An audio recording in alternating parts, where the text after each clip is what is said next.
XR Motion Podcast with your host, Michael Steinberg. Welcome to the podcast. This is where we talk about what's coming down the line in the motion design industry, and where we also focus on and talk about everything cool with VR, AR, XR, and the ever so ominous metaverse type stuff that's happening. Today we have with us, as I mentioned before, fantastic guest. It's Will Harvey, aka Revelio. And he is a 3D artist and motion designer. He has created motion graphics and visual content for many musicians, including Lil Nas X. I'm sweating over here. I'm a huge fan. Then we have Megan Thee Stallion, Lil Uzi Vert, City Girls, Shaq, and others. And for the past 3 years, he has created a piece of art every day, which if you haven't done every days, that's mind-blowing, and has created VJ loops for people to download and use freely under the Creative Commons. So you guys go ahead, check that stuff out ASAP. You can do that by looking at his social media at Revelio_stuff. That's REVILO_stuff. And then I believe too, we've got reveliostuff.com. So check that out. Anyway, with that being said, welcome to the podcast, man. How's it going? I'm doing great. Thank you for having me, man. Yeah, absolutely. Absolutely. Well, for anybody listening, I just want to make sure that they know how amazing you are. Definitely go check out his stuff. And then also, for anybody who hasn't seen your stuff before, do you mind just giving a brief introduction about who you are and what exactly you do?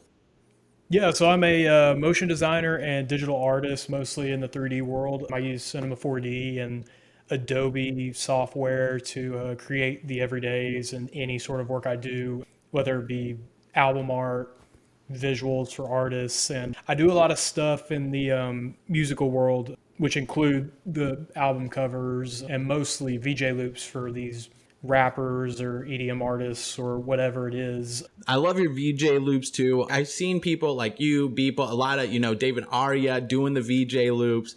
I've always been curious, what do you feel like makes it a VJ loop and makes them successful to your guys' caliber? Well, I have to think about it a lot when I create it. I mean, sometimes what'll happen, I'll create it every day. I'll be like, whoa, okay, what if this moves? What if this does this thing? And then it's like, oh, shoot, I can make this into a VJ loop. And then I'll just go from there. As long as it loops and it's sort of generic, like not generic, but accessible to all, isn't just to one type of thing, people will gravitate towards it. I think what made Beeple's, what everybody wanted to go for was because it was free, one. And two, because he made a lot that were made for many different types of vibes or artists. I mean, a lot of the people remember the tech sci-fi look of his stuff. And that's more of the recent stuff. I mean, he made a lot of stuff back then that was sketch and tune look, it had that sketch look. And then a lot of EDM artists would pick up that sci-fi look because, I mean, EDM is electronic, goes together pretty well. They loop. Throw it on a big screen behind the DJ doing his thing, and you got yourself a good looking loop to go with the song. But then you got Aryev, who I think is more abstract, but also it vibes with the music as well. Pretty relatively, like, they work together in tandem. I mean, you've probably seen some of his stuff recently as NFTs, the mirror box. Yeah. thing. Oh, yeah. I even tried replicating that myself. Yeah. I'm telling you, he's got a tutorial. Go check it out. He's a good buddy of mine. Love his stuff. Go check out his tutorial on the Mirrorbox stuff. It is insane. It's something that I was just like mind blown about it. But even he was like, yeah, I tried to make it pretty close to what the music was to try to get that vibe across. And then there's like other artists as well, like Ness Graphics. I don't know if you know Alex Ness. Dope work, amazing work. And his was like, got to make it with the music, and sort of the same thing as Aryev, but his had a lot of story to it. So like his have a lot of creative narrative story to it. And there's a bunch out there, but I think what makes a good VJ loop is if it's loopable, completely seamless, and if it can be used for a wide variety of different scenarios.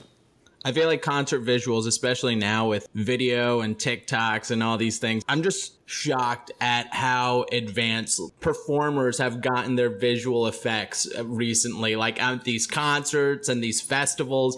I mean, it is just getting cooler and cooler by the day. Like the lasers, the video projection quality, like going into the 8K space, even doing like video mapping on different objects. It's just, and they're using drones now too, like some of the ones you see in the sky. I've got a buddy of mine, he does lasers for like Excision and Zed and things like that. And he was talking to me one time we were on the phone. He was like, dude, I've been messing with these drones.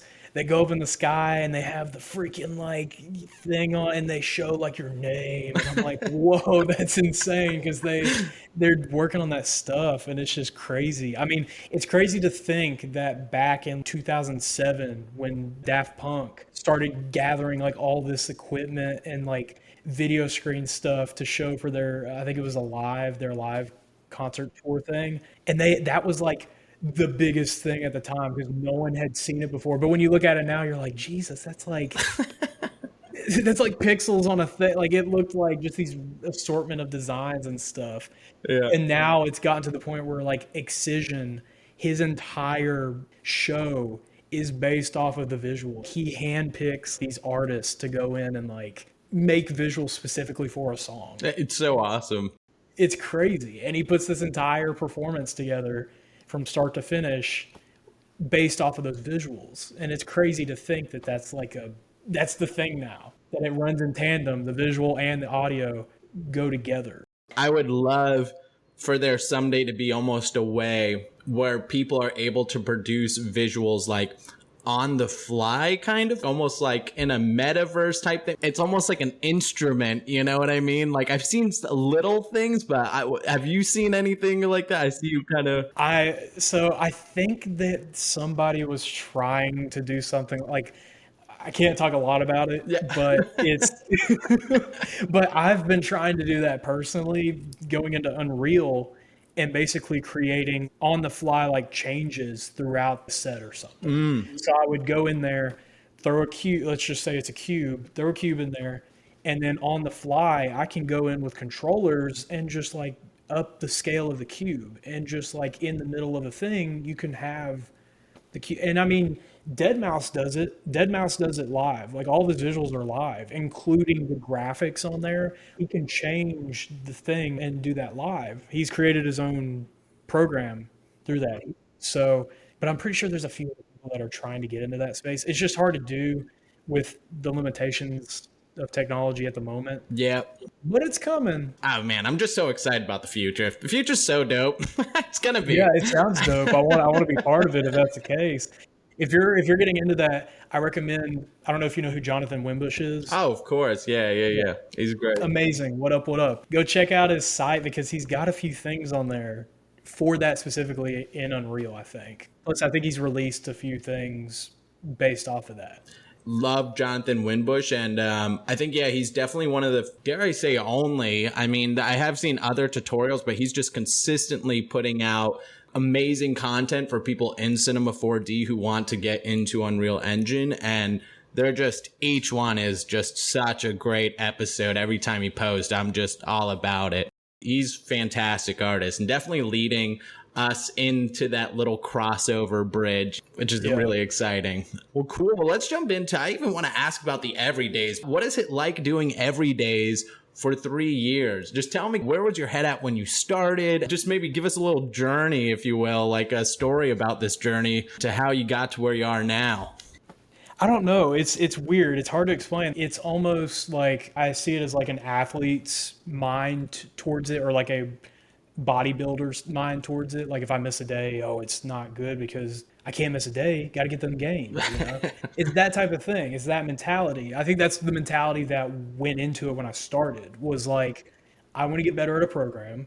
How do you do that? You use the program. What's a faster way of doing it? Doing it every day. And that's for anything, whether it be video games, whether it be drawing, painting. I mean, even to the minute things of just using a tool within the program, or with using like a plugin. I mean, even with Octane, the only way to learn it, you'll learn it every day. That's how you get better at it. So I started off not knowing where I wanted to go with this whole 3D thing and this whole visual thing. And it wasn't until Mike Winkleman told me, hey, dude, do the everydays. Like, what are you doing? Just go do the everydays. I was like, okay, why not? And so I started doing it and just kept going ever since. It is kind of like an athlete's mindset. And it is funny how some people are just so amazed. Like, you can do it every day. It's like, when people go to the gym every day, I feel like that's a lot harder. Like, Yeah. I can't go to the gym every day. But yeah, it's definitely, I think it's the habit is the hard part. And dare I say, like, almost maybe the first month was the hardest part. And then after a month, it was kind of like, oh, I'm going to be doing this for a while. Yeah, it's like a marriage. Like, I don't like, if you gotta, once you're married to it, keep going. Like, if there's a bump in the road, figure out what the problem is, fix it, find a solution to it, and then keep going. And the thing is, too, there's always good that comes out of it. Whether you don't think it or not, there's always good that comes out of it. You realize something at the end of the day. Made a new piece of art. That's good. Added another thing to your portfolio. Learned a new program. Another thing added. At the end of 100 days, you could see the progress from day 1 to day 100, and it's a huge difference. Huge. You finally see at the end of the road, that's why I did it. And it makes you feel a certain way towards it at the end of the time you decide to do it. What's crazy, I do want to say this, an entire year is good. That's a really good thing. A lot of people don't make it past day 5. Yeah. So it's amazing that that's amazing that you made it a year. So even though I've been 3 years, I still feel like I can keep going. But I tell people, like, you can make it, you can do it, at least a month. Try a month, you can do it. After the month, if you want to keep going, hey, keep going. After a year, keep going. I mean, if you want to even keep going, like another 2 years, whatever, like, just, you can try. But a year is really good. That's amazing. Yeah, anybody that is trying to get into 3D, I couldn't not recommend it anymore. You're never going to do 100 days and be like, man, I think I got worse. It's just... Well, I do recommend, don't just do it and then don't post or don't show anybody. Join a Discord server or something and post your stuff on there. That way people can give you feedback, and don't just take the feedback like, oh, this is amazing, or, oh, this is shit. Ask people to literally critique your stuff. Like, be like, hey, look, composition is really good. You might need to work on color. You might need to work on lighting. You might need to work on compositing or whatever that is. And take that and then apply it to the next day, or apply it to the next few days, or whatever you want to do.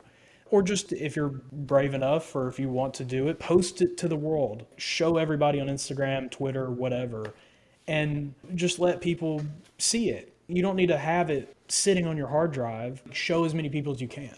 And it puts a tiny little pressure on you, because some people might see it. And also, it forces you to have to say, I'm finished. I started and I finished, not like it kind of waved away. Well, it holds you accountable. Like, the thing is, too, I post to the internet because it holds me accountable. It's shown to everybody.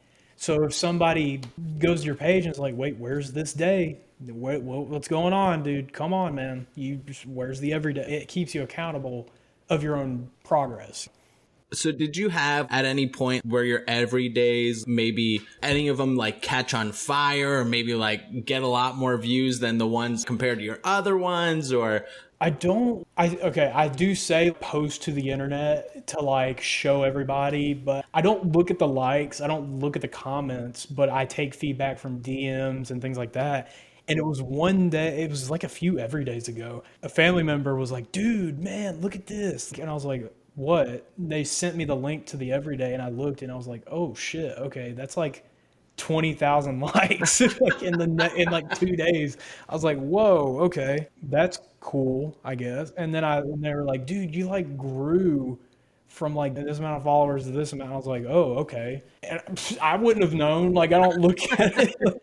I don't ever look at my followers anymore. I just post and then look at a few friends' posts, like them, and then get off Instagram. Like, I don't even stay on there at all, or on Twitter.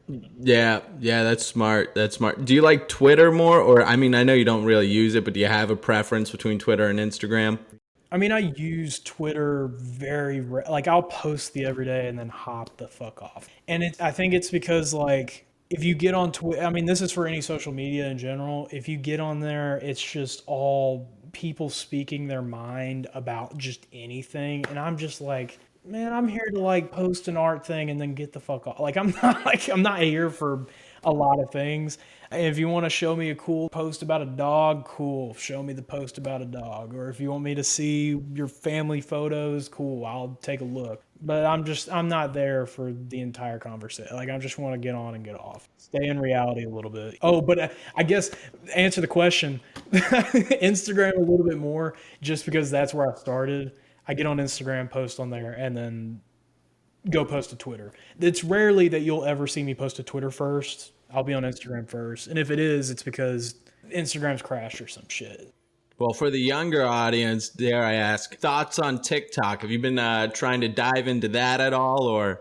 I am a failure at TikTok, man. I don't even, like, I get on there. That thing is a rabbit hole, literally. It's a well. Like, you fall down it, you better hurry up and not stay in there too long, because it's going to be hard to get out. Like, Yep. I swear, they've mastered the art of swiping. I think they saw Tinder and was like, oh, fuck, we could turn this into a social media.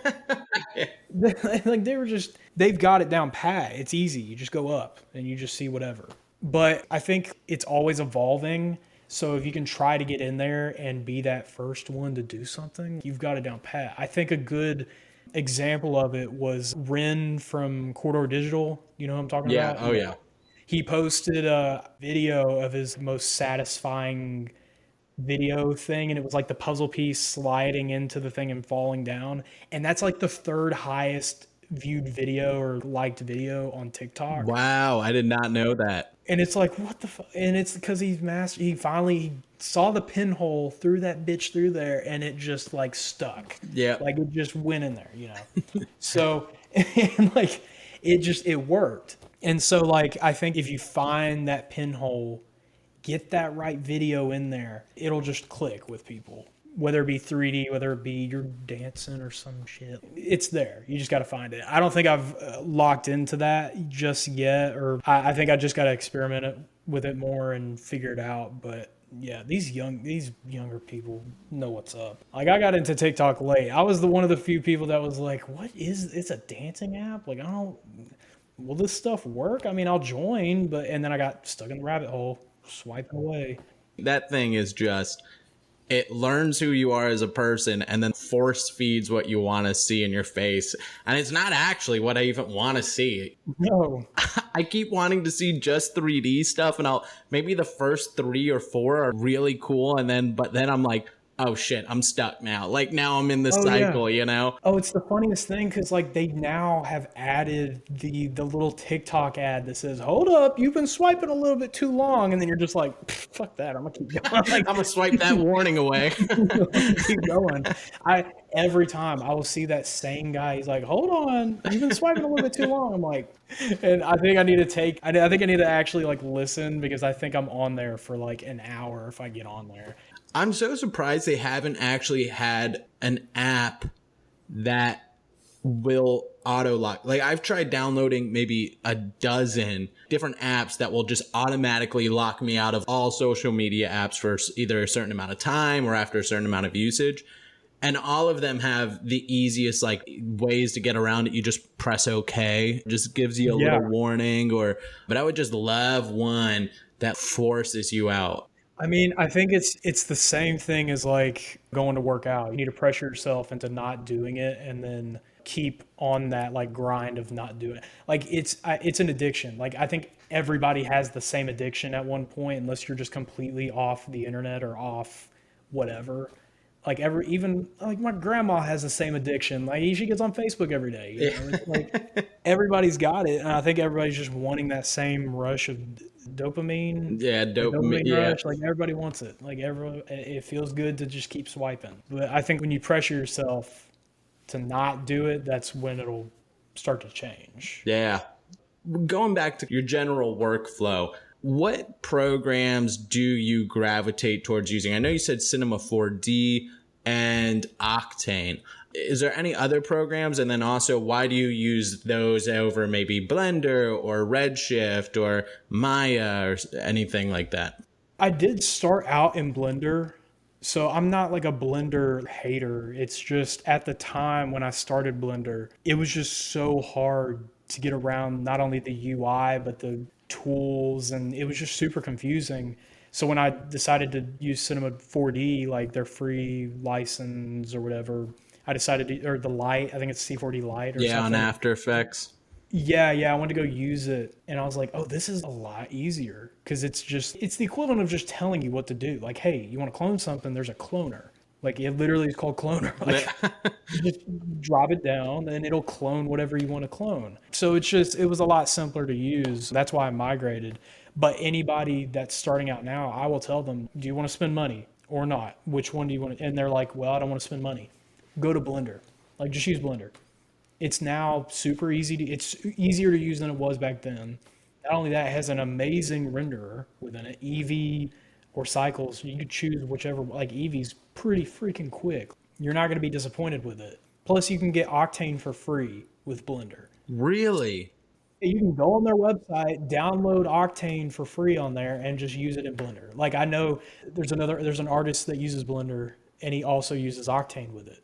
And it's for, and it's pretty good. It's good. It's like you're getting the same quality from someone who uses Cinema 4D. I think it's just the person that uses it is the only thing holding them back. And what's great about Blender too, it's good all around when you're starting out to use that.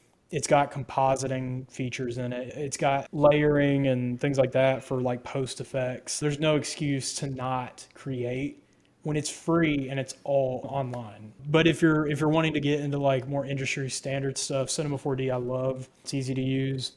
It's simple, not hard to get used to. I use Octane just because of the speed and because that's what a lot of the people in the industry use when it comes to visuals or things like that. But like if you're wanting to get into VFX or stuff that like, I don't know if you know who Already Been Chewed is or ABC. Sounds super familiar. That company uses like Redshift and they do amazing work.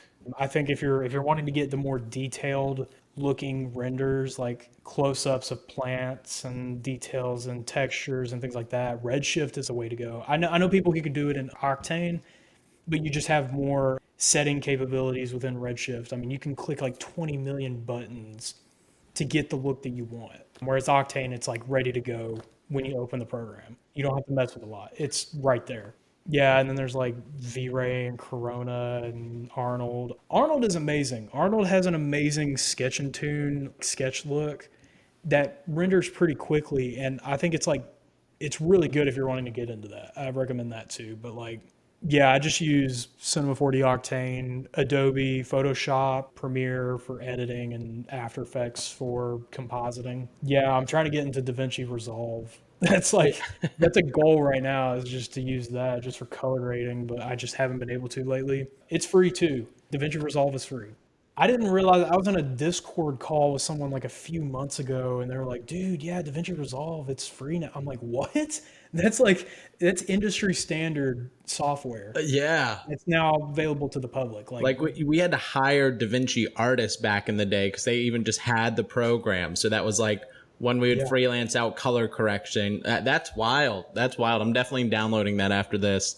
Now, dude, take it with a grain of salt. There might be like some add-on thing that you have to buy with, but like big watermark over it. Yeah, or some shit. I don't know. I'm pretty sure it's free. The last time I looked, so I would go check it out though. Even if it's just getting the hang of it, just so you have, I would love just to even get familiar with the software in general. I think like if there's any sort of thing that's free, like Maya, go download Maya for free. I mean, they have a free thing for like 30 days or something. Sit there for 30 days and make it every day, even if it has the watermark on it. Like just do it, and then after 30 days, if you want to like not have the watermark, then you can buy it. Or if you don't like it and you want to just go to Blender. I feel like now all roads lead to Blender because everybody's just wanting free stuff, man. Yeah, I know it. And it is tough. Like, I mean, I've had a few Blender artists on that have been like, they make super convincing cases. And I've actually, I've recently downloaded it and I'm going back and forth. And then I get on Cinema 4D and I'm like, you know what? Why am I even trying Blender? And then I get billed for $100. I'm like, you know what? Screw it. I'm doing Blender. And then after a week, I'm like, all right, I'm going back to Cinema 4D. I paid for it. Yeah, I think like I can do things pretty quick in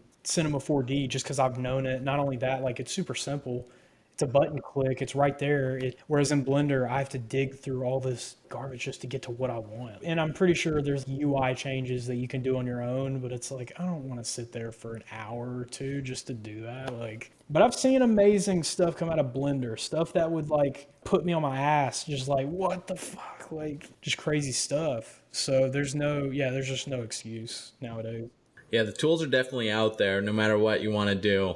Well, so when it comes to your dailies, because I'm a big fan, and I just want to say, like, after my 100 days, I felt like there were days where I was killing it and days that I weren't. Now, I've talked to a few other people that have done dailies. Do you have, and this is always a fun question that I'm sure you get all the time, how do you come up with your ideas? I can always see your face like, God damn it.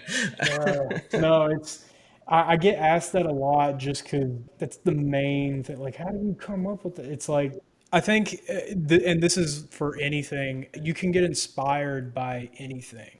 George Lucas was inspired by Westerns and sci-fi things to create Star Wars. That's how he came up with Star Wars. And I'm pretty sure that story of the kid meeting up with the elder to then go fight the bad guy has been used 20 million times before. And even he said, I kind of came up with the story after watching this Japanese film. I think it was Japanese. It was or something like that. And that's how I created Star Wars. So, I mean, everything comes from everything. It's not like one day I was like, oh, I just came up with an idea. I'm going to make the sculpture of a Greek god. And it's like they have had time to be able to get to that point. And they were inspired by the previous generation. That's just how it always is. So, like, I'll go on Pinterest or I'll go on Instagram and be like, well, let's find some inspiration today. And I'll go through and I'll be like, oh, yeah, this landscape of the Rocky Mountains looks pretty dope. I want to try to incorporate that with some sort of sci-fi element. So let's go and let's look at some sci-fi. Let's go through and look at some sci-fi ships. Go through, I'll be like, okay, the Death Star looks pretty dope. It's simple, it's a sphere, and it's got a bunch of greebles on it. Let's go through and let's try to see what we can do. And then I'll just take stuff, I'll kit bash, have some giant thing shooting out of it, and then I'll tell a story through it all, like maybe this part is destroyed. Maybe this part is just hanging off by a limb, and just keep going throughout the entire thing until an image is created. So it's not like I'm just like laying there just like, okay, let the muse come to me. May God kiss my forehead and then I create an art. It's not like that. It's you go in, try to find what makes it interesting, what makes things interesting, and then apply it to your own work. I'm going to ask just kind of personal question because I love your colors are great. Like you really do a great job with your colors there. Do you do a lot of additional editing in Photoshop, bring it into like other programs, or do you feel like you usually just as soon as it comes out the render that it's pretty good to go? I know very rarely people that just go, yeah, this looks good coming raw out of the engine. Like the only people that I know that do that are David Ariev. But David Ariev, I could be wrong, I'm pretty sure he was like a director of photography for like films. Oh, interesting. So he knows his shit when it comes to camera work and LUTs within like that's his bread and butter. So he knows what's up. But anybody else, I'm like, they all use post effects to be able to achieve whatever they need. Like they'll take it from Cinema 4D straight to DaVinci Resolve, or they'll just take it from there to After Effects, add the compositing, and then take it to DaVinci Resolve, or if it's a still image, take it to Photoshop, throw it in Camera Raw filter, and do whatever they need to do in there. So I don't think everything can be achieved completely within the raw render. And I think if you want to like take it up a notch, you can do it straight in like Photoshop or something. Like, I mean, that's what I always did. There's only been like 2 people that I feel like have said that they primarily go right out the render. And that's funny enough. Their similarities were that they first learned in 3D and then they learned After Effects later. So they kind of already learned how to make it look how they want to look in, Cinema 4D. And they're like, I don't even like After Effects. I'm like, no one does, but you have to bring it in. Yeah. Or Photoshop. They're like, yeah, I just know Cinema 4D. I'm like, that's impressive. Yeah, it's impressive when you can do that because like getting everything you want in camera is pretty hard to do. And I respect anybody that can do that because I can't do it. I was talking to one guy at Render Times, and he had a fade, and I was like, oh, it was a very interesting fade. He's like, yeah, I just had the light source go off. I was like, oh, you didn't just fade it to black in After Effects? He's like, no, I rendered out the light going down. I was like, that is hilarious. It seems like a lot of work for something, but I'm pretty sure in the long run that's going to look a lot better than just fading it to black. Like it gives it a good look. Yeah, it does. Anything you can make more natural versus like artificially going through and doing things in post is better. Well, so I don't know. I'm curious just about your professional life into being in the field. What's that been like for you? Are you doing freelance or are you full time? So I was doing freelance. Now I'm at a studio. So I'm not in the freelance life anymore. I've known people that are like, man, freelance is the way to go. And I've also known people that are like, man, I can't do freelance because it's just taxing on me. So I got to go back to studio life. And it's like, just choose what makes you happy. Like if you want to be a freelance artist, go ahead, man. If you want to make the business deals by yourself and do your own thing, go right ahead. Be the Lone Ranger out there doing your thing. If you want to go and work for the man, have at it. Do your thing. It's stable, it's scheduled thing. You don't have to worry about the business side of things. You just create and for the person and then you leave and go back home. I think people make it difficult when they think about it. Like, I don't know what to do. It's like, just do one, go for it, see what happens. You want out, you can get out. I like that a lot. That's probably one of the better responses versus saying what you do and don't like about it. Honestly, try it out. I think you can always go back. And I think the more risks you take and the more things you try, the better you're going to be off in the future.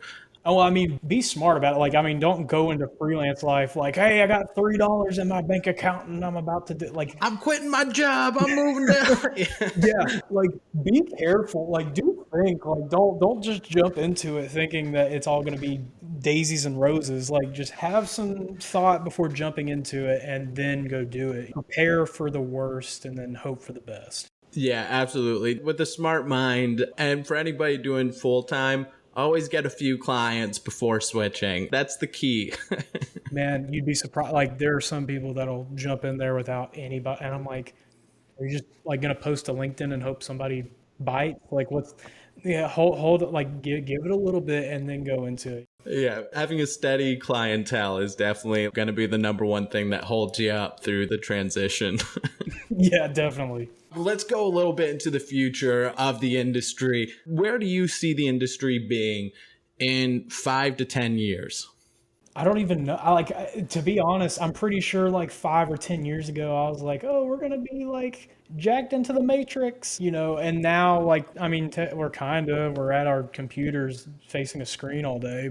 I don't know. I see like there's going to be a lot of things changing when it comes to AR, VR. Like, I think those are going to be huge coming up. I'm pretty sure I said that 10 years ago, but like, yeah, right. I think it'll be more implemented. 10 years ago, that was like the big deal because everybody was like, oh, we got this thing in our pocket. It's called an iPhone. Now we can like do AR or whatever. And it was just like kind of poorly implemented. It was kind of a gimmick. It wasn't a big deal to do at the time just because it just didn't make any sense. But now considering the metaverse is upcoming and it's going to be even bigger and better and it's going to be smarter and things like that, I think it's going to be more involved coming up, especially with people's art as well. I mean, they're going to need people to build the worlds out. Then they're going to need people to model the avatars. They're going to need people to do all this stuff artistically for that. So I think it's going to be something that's going to be a lot more implemented in our field. There's that. I mean, NFTs are probably going to change that too. I mean, they already are. You buy an NFT, you can use it in the metaverse. I mean, I think that's what Dead Mouse was doing with the little mouse heads.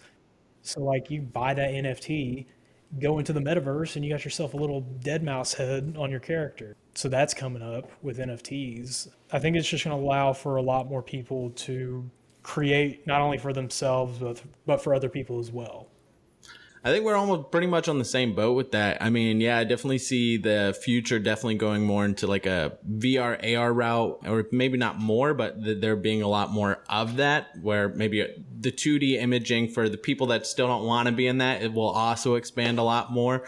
But yeah, it's cool. You're just seeing so many more 3D artists just getting involved in this day and age. And like you were saying, you need artists to build these worlds. And that's kind of why I stopped my dailies a little bit, is because I started getting into like virtual reality, and I realized, damn, you could build something really cool in front of you. But guess what? As soon as you turn your head, there's all this other shit you got to build. You know, it's like, it's so much.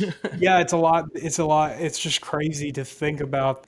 I think people, and I also do think people are kind of a little bit overhyping it a little bit. They're saying that it's this revolutionary thing. It's like, technically, it's a video game, but we're using our real world currency to buy things within the video game. I mean, we're already doing that with Fortnite. We're already doing that with, so it's just another level of it. And I think it will add something to it. Like, I mean, if you buy an NFT, like an art piece, you could throw it up in the metaverse, in your metaverse house or your real estate, and just have that on display. Or you could do that in the real world. I don't know. Like, you can put it on a screen. I mean, it's whatever. I think it's just going to be like, if you want to boot out, just like you would with video games, if you want to boot out of reality for like a few hours, you put on the goggles and go into the space. Like, it's just another form of entertainment, you know, to be able to do something like that. But I think people are like, oh man, it's the future. This is like the craziest thing. Like, I don't. Yeah, I haven't made the TikTok yet, but I wanted to make one about how what Mark Zuckerberg showed. Did you see like the VR Quest conference that he did, where he's like floating in space upside down playing cards on a ship? Was that the one where he was in that room and he was like his VR self or something? Yeah. And he was like, hey, this is the metaverse. Yeah, was that the one you're talking about? Yeah, I thought it was so goofy and so cringy, but it was like, that's the I mean, that's the metaverse. And we're not even close to that. Like, I'm like, why are you you might as well have put on Avatar and been like, oh, look at this. Like, this is the future. It's like, we're not even close to that. And then you look at Horizon and it's like, these people don't even have pants. They don't have legs. The difference is outstanding. The overhyping of what's actually currently here versus what's expected, it's a little bit much, in my opinion. I think people want the hype for it, because the more hype, the more people you can get involved. And that's what they're trying. I mean, that's key marketing right there. I mean, the marketing team is doing what they were told to do, which was overhype it to get people to get on board. I mean, that's the point of a marketing team. They're pitching it as this revolutionary thing that's just going to look amazing. And it's like, it's going to be more like VR chat, where everything looks like a polygon, and then it'll get to real looking stuff in the future. We still have another like 10 years before we start looking like the Matrix. We're not there completely, but I've seen some amazing stuff within the metaverse. Like, people have changed that, and instead of going completely realistic, they're going very stylized. So they're making these cartoony looking places with avatars that look cartoony or look ridiculous, and they build into that. They fall into that category because that's the limitation at the moment. And it looks good. Like, it looks really good. Like, if I could look like Mickey Mouse jumping around doing some crazy ass shit flying through the air, like, that's pretty cool. But, you know, I'm not going to look like Henry Cavill Superman flying around and it actually look good. You know, it's like, it'll look weird seeing this polygonal thing just flying across the space. It just doesn't look right. Yeah. So we still have time. Have you tried yet uploading anything in VR and just seeing it, or doing any VR modeling apps yet? Or I created like a model and I wanted to do that, and if I had a VR headset to be able to do that, I've been in VR. It looks pretty freaking cool. I mean, considering that your avatar is there, you have the joysticks, you have the freaking goggles on, you can see everything. It's like, it's pretty cool to do. It's just, I don't think, it's weird because I'm myself and everybody's different, but I feel like I'm the testing ground. Like, if I buy a VR headset, I'm pretty sure a lot of other people can buy a VR headset, you know? Yeah. So it's like, I'm very conscious of the financial part of it. So when the time comes that I'm like, man, I can get a VR set, like, then that's when everybody's going to start getting it. So when it becomes accessible to the average person, that's when I think things are going to really change. And it's getting very close. I mean, you got headsets that cost as much as the Xbox that's sitting on my desk right here. It's getting to that point, and when that becomes even more easily accessible and everybody can use it, that's when everything's going to start to change. You're going to see people wanting their avatars changed. That's when you'll have people wanting to model stuff, and that's where I could come in, like building a character, give it to them, and then that'll be like somebody's freelance job for a long time. Is their sole thing is to build characters just for VR. It's a good point, like even what you said, when it becomes accessible to the general masses. And I think you're kind of right. Even though the price point is super good, I also want to maybe throw onto there that when there's an actual necessity for it. Right now, we're kind of in this thing where, pretty much feels like it's for gamers. And they're trying to build in the social aspect, but until there's something where it's like, oh, this is definitely a lot easier to just throw on a headset and do this real quick with my hands versus the keyboard. I think that might maybe also play like another big play into what will get the masses into it. I mean, I think you're right. They're just trying to make it socially a thing where it's like if you have it, it's like you can look good, you make your character look good. They're basically making it social media 2.0 or 3.0 or whatever version it is. I think in the future that's what it's going to be too, is it's going to be somewhere where you can basically show off your clout. You don't have to go out to the Met Gala and show off your fancy golden whatever the hell, you can go on the VR space and show it off. I'm pretty sure that's what they're going to do for the Met Gala. They're just going to have it in VR now, or AR or whatever, and they're going to have some dude pull up on the carpet, and instead of having a real suit or something, they're going to have a VR AR suit on, and you're going to have to view it through a monitor that's like above them to even see what they're wearing. That's what, I don't know if you know who Don Allen is. He's like a VR AR artist. His main thing is VR AR, so he'll make models for Snapchat filters. I think he did one recently with the Iron Spider arms. Right. I think I've seen, Yeah, he did that thing, and it's behind his back, and then when he turns around, you can see the actual thing on his back, and it actually like cuts it out and uses perspective to be able to achieve that. And I'm pretty sure in the next upcoming years, they're going to start using that same stuff to be able to do it for like the Met Gala. So then you'll see some guy in a golden suit or some girl in the beautiful dress with like this magical thing or whatever, but you'll have to see it through a screen or wear VR goggles. Yeah, I had Piper ZY on. She's kind of just blew up in the last 2 weeks on TikTok. She just did like augmented reality nail polish where it looks like you can go into your fingernail and it looks like there's a city on your fingernail. And she's doing a lot of really high detailed augmented reality clothing things. But yeah, I mean, I totally could see people just like you're walking through and people are like buying it, which sounds like a cha-ching for our industry, which is good. Yeah, no, Don Allen, he'll be making a bank through that. That dude, I'm pretty sure, he makes amazing stuff. I'm pretty sure when that time comes, Kanye will hit him up like, yo, hey, make me my suit. I got to go on the red carpet. I got to show off this cool thing. And he'll have everybody, the paparazzi and all these visitors put on these goggles and he'll come out there with a cool AR suit. I'm pretty sure it'll come to that point, and I'm going to be excited for that. Right. And then maybe what if you have the 2004 Prius, but then people put the goggles on you in a Lamborghini? Now look who's flying. I mean, yeah, it'll get to that point. It'll definitely get to that point. So, but so what do you think about? I always ask this. What is your views on NFTs? I've put a few NFTs out there, video and stills. I think there's like 2 videos out there that were specifically made for as an NFT. And then the rest are like my everydays. Yeah, so I've gotten into the NFT world. I started right after Beeple released his first collection. And I was excited to do it because I wanted to see what the technology would do. Like what was it about? I was still like a young buck into that, so like I didn't know what was to come. I wanted to try it out and see what would happen. It's hard to like come up with an answer for what do you think of NFTs, because I think NFTs are also really good and life-changing. It's not a new medium, but a new form of showing and showcasing art and buying art and all of that.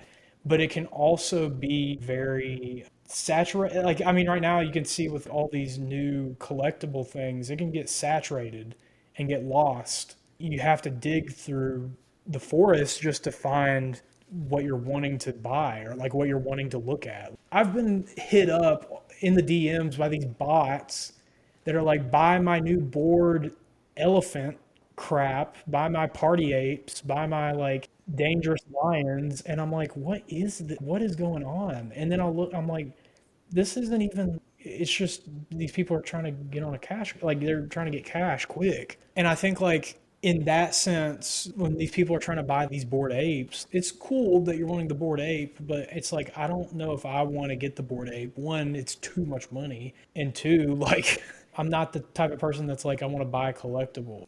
Those things rise and drop all the time. I mean, you never know what's going to happen to it. I mean, you can invest in a what was that one, the Mechaverse or the Mecha things, and then like what happened, it just dropped off. Like it did not do well at all. You never know.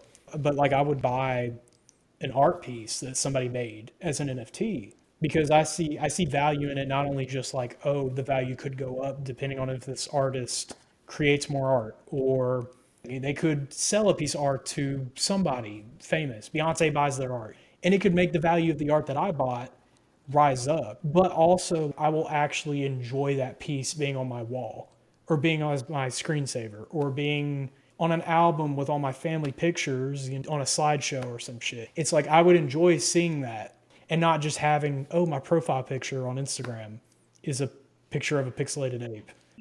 Yeah. And I think it's cool too. I think one of the biggest things that has flipped my leaf on NFTs a little bit is that I think it's cool just to have like you supported an artist and you have a picture to prove that, like you have documentation saying you supported that. It's supposed to make artists get their work out there and have people buy it. I mean, that it gives value, currency value towards somebody's work. Yeah.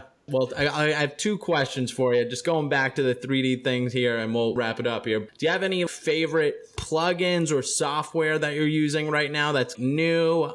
When it comes to like favorite software, like Cinema 4D, that's always going to be the go-to. Plugins, I don't know. I think like I guess it's not a plugin, but a new software that I'm really enjoying is Embergen. It's real-time Fire VDB. That's insane. Before you'd have to use Turbulence, or you'd have to go into Houdini and then bake it and then see it. Like now we can see it real time. That's insane. And I've been trying to get into it more, trying to learn it more. I think the issue though with that is I don't think they need to make it its own software. It needs to be a plugin added into Cinema 4D or Blender. If they can get that connection, oh, you've won. You've beat Turbulence. You've beat Houdini. Like, that's insane. I mean, you're talking about having a real-time fire effects in Cinema 4. Like, that's crazy. That's unheard of. Yeah, that just makes the program 100 times better. Oh, yeah. That sells me. I mean, the amount of times I've gone in and had to paint in fire or any kind of effects, smoke, if that could actually just be real, where the flames are bouncing off the building or coming out the windows, oh man, that would be so sick. I would love that. It would just be a lot better than having to sit there and wait an hour for your freaking simulation and then being like, crap, I didn't add this into the... It's like, you do it real time. Like, it's right there. And I'm pretty sure at a certain point it's going to get to that, but we just got to wait. Well, I guess last question here. Do you have any pocket advice you could share just through your history of being in the field? Maybe just like a quick sentence or 2 sentences, or just something where you're like, this was the one thing that I learned that I would like to share. Man, I mean, it can get as simple as always save, always press save. Like, what do you do? Like, what are you doing? You just press save. But it can also be as complicated as always take risks, always show your work, never hold back. You know what? I'll make this the pocket advice. Always show your work. Always just go ahead and throw it out there. Never not do that. It's kind of sad to see people's work not being shown to the world. And their main excuse was, oh, I just didn't like it. It didn't look good to me. It's like, you never know. There could be one out of those 100 people that really loved that, but you kept it from that one person that would have really loved it. that thing probably could have changed people's mind. It could have been the meaning to life. It could have been the one thing that it could have changed somebody's life, but you held it back. You didn't show anybody. You decided to keep it in that folder and not show it to the world. It could change people's lives. Like Pac, the NFT artist, made a sphere and put it on as an NFT, and now it's like worth a bunch of money. It's a lot of freaking money. Hey, props to the guy. Like, I mean, marketed pretty well, and it worked. I mean, that's like a key to just put it out there. You never know. So, like, don't ever hold back just because you think it's not up to your standards or up to anybody else's standards. You're only as good as what you think you are. Don't put yourself down just because of that. Just show your work. Just throw it out there. Throw it to the universe. See what happens. I'll even say, I think 2 of the ones I liked the least were like one of my most liked posts. So I'm like, really? Yeah, I've been like, man, this everyday is hot shit. Throw it up there and someone's like, man, this is amazing. Oh, I'm like, okay. I'm very glad you like it. I've posted some hot garbage before. I'm like, oh, shit. I'll post it. Let's see what happens. And you got those one people who are like, not my favorite, but cool. And then you got some people who are like, oh, it's just amazing. This is your best work. You're like, God damn it. Really? Yeah, I'm like, I don't know if that'll show up in the MoMA. Glad you like it. Like, And that's another thing. Like, if you like it, I'm glad you like it. I'm not gonna sit here and be like, man, no, you're wrong. Beauty's in the eye of the beholder. Love the pocket advice, man. Well, I'll give you the floor one last time. Is any NFT drops? Anything else you'd like to share? Man, I guess go check out the Instagram. Go check out the YouTube. I mean, I'm pretty much on almost all social media. If you want to go check that out, go check it out. I'm posting there every day. Literally after this, I've got to post the everyday. So I'll be posting my everydays on there. If you want to check up on whatever I'm doing, I'll be on there too. So if you have any questions, don't be afraid to email anybody. This should be another pocket advice too. Don't be afraid to message people. Like, go message people. If you have a question, ask. I'm always down to answer. So if you want to email me, message me, I'm down to answer any questions if you want to. So yeah, I'll be on there. I don't have any NFT drops. I still have any NFTs out there. If you want to go check on Foundation, do go check it out. Awesome. Yeah, and I couldn't agree more. If I didn't reach out to you, we wouldn't be having this conversation. That's what I'm saying. That's what I'm saying. And I'm always down to talk to people. I'm always down to converse and chat and pick people's brains. I mean, I'm down to hear what you have to say about NFTs, probably as much as you have to hear from me. Definitely, man. Well, such a pleasure for being on. Thank you so much. We'll definitely be staying in touch. Of course, man. It was awesome. It was an honor. Awesome. It was an honor. Awesome. It was an honor. Awesome. It was an honor. Awesome. It was an honor. Awesome. It was an honor.